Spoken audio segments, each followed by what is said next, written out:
সুপ্রিয় দর্শক, গ্রিনওয়াল চ্যানেলে আপনারা জানাই স্বাগত।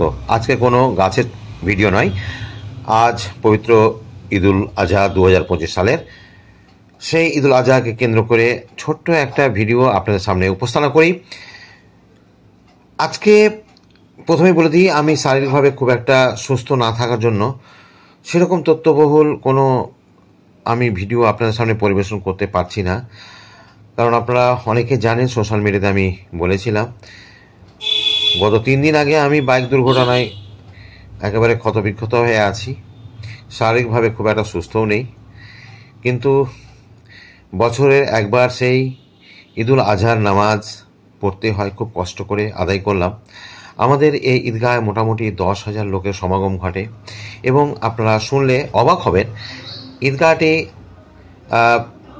স্থাপন হয়েছিল 1849 সালে, অর্থাৎ 176 বছর আগে। তারপরেও কিন্তু সেই ঈদগাহটি তেমন সেরকম উন্নত হওয়া উচিত যতটা ততটা হয়নি, কারণ এটা একেবারে প্রত্যন্ত গ্রাম বাংলার মানুষ সেভাবে এটাকে গড়ে তুলতে পারেনি। আর যারা একটু সচ্ছল এবং একটু সচেতন মানুষ, তারা বেশিরভাগই শিক্ষা দীক্ষা করার জন্য, নিজের সুখ স্বাচ্ছন্দ্যের জন্য শহরমুখী হয়ে যায়, গ্রাম অবস্থায় থেকে যায়। যাই হোক, এখানে কিছু আদায় করা হয়, সেই আদায়ের টাকাগুলোও এখানে গুণা হচ্ছে। আর আমরা একে অপরের সঙ্গে আলিঙ্গন মোসাফা এটা করে যেন মনের মলিনতা এবং মানুষের যে মান অভিমান সব কিছু যেন একেবারে ভুলণ্ঠিত হয়ে যায়।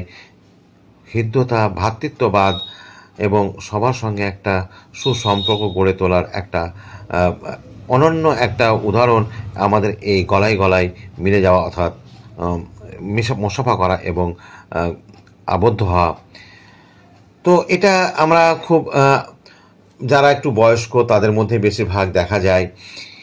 নামাজ শেষে আমরা একে অপরের সঙ্গে কোলাকুলি করি। এটাই কতটা আন্তরিকতা থাকলে এই ধরনের কাজ করা যায় সেটা আশা করি বুঝতে পারছেন।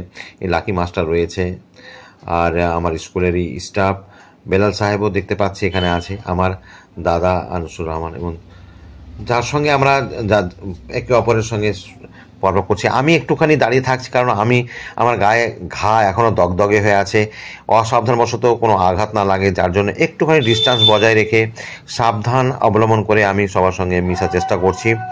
এবছর সেভাবে আমি সবার সঙ্গে কোলাকুলি করতে পারছি না, কারণ আপনাদের বলেছি। তো যাই হোক, ন্যূনতমভাবে একটা মানুষের সঙ্গে সাক্ষাৎ সৌজন্য এইটা তো করতেই হয়। যাদেরকে বলছি যে হ্যাঁ, আমার এই অসুবিধাগুলো আছে।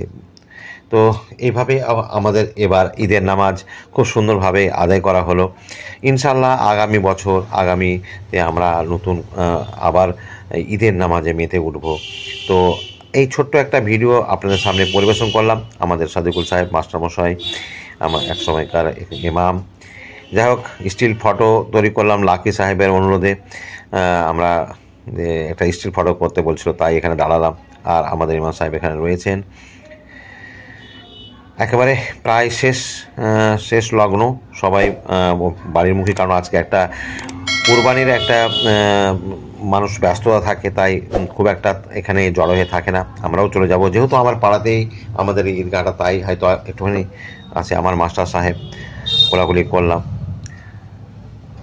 আর বন্ধুরা, এখানেই শেষ করছি। আগামীতে নতুন কোনো তথ্য নিয়ে, আবার কোনো গাছের ভিডিও নিয়ে